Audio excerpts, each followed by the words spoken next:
तामुलपुर नाग्रिजुलिनि घिलाजाराव जाब्रबथाय दैयाव ना सारनो थांनानै सासे सुबुं गोमादों।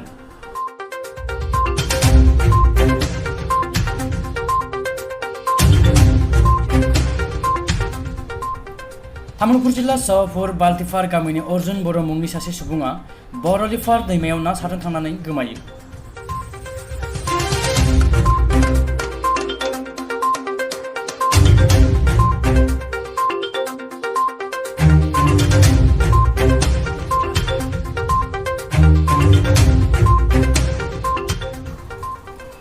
बालुकमारी गामिनि रुंसारि फुनि बर'नि फिसाज्ला अर्जुन बर'आ बालुकमारी गामिनि मिजिं दैमारि, सन्जीब मुसाहारि, बद्रेश्वर नार्जारि मुंनि साथाम लोगोजों ना सारनो थांदोंमोन।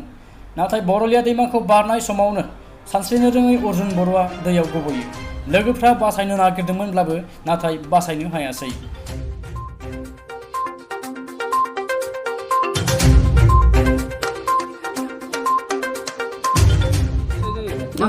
अर्जुन मानो फैदोंमोन इयो?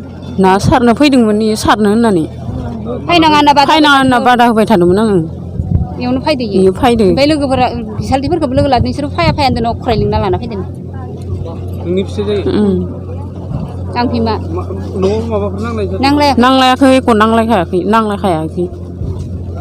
ना सारनो होनना फैनानै हराव एम्बु फुथारनो थांदोंमोन। এটামান বজাত চাৰিজন ইয়াৰে স্থানীয় যুৱকে এই বৰলীয়া নদীত মাছ মাৰিবলৈ আহিছিল।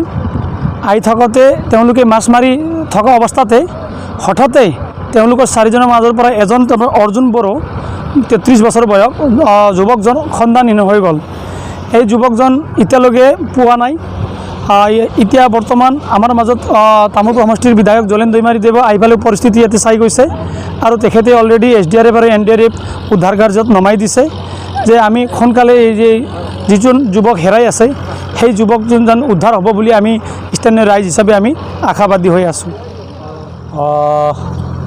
बेयाव साब्रै सेंग्रा बै माबादोंमोन मा होनो ना सारनो फैदोंमोन। ना सारनो फैनायाव बे दैखौ बारदोंमोन, बे बोलिया दैमाखौ बारनायाव साब्रैनि सासेया सानस्रिनो रोङैनि बे गबनानै दैयाव बुखारलांदों। दा बेखौ NDRF आरो SDRF बिथां जलेन दैमारिनि थिननायजों खावलायनायजों आरो तामुलपुर जिल्ला प्रशासननि दैदेननायाव मोननै टीमा दिनै नागिरबाय थादों।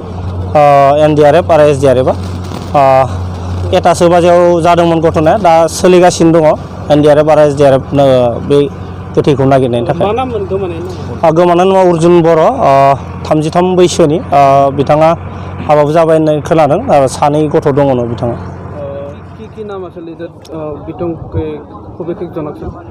মানুহটো আছিল শাহপুৰ বাল্টিপাৰ বড়ো চুপাৰ।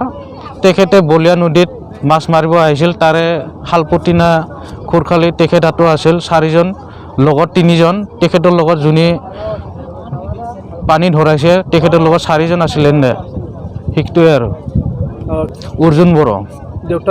দেউতাৰ নাম সুনিৰাম বড়ো। কোনটো নদীত পানী মাছ মাৰিছিল?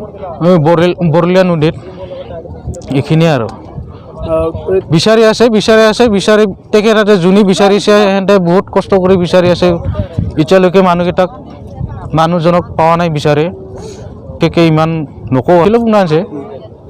NDRF তেখেতসকলে বিচাৰি আছে, বহুত কষ্ট কৰি আছে তেখেতসকলে। মোটামুটি মই দেখাত 2 ঘণ্টাই হ'ল মই দেখা হিচাপত। এতিয়ালৈকে পোৱা নাই মানুহজনক বিচাৰে। এইখিনিয়ে।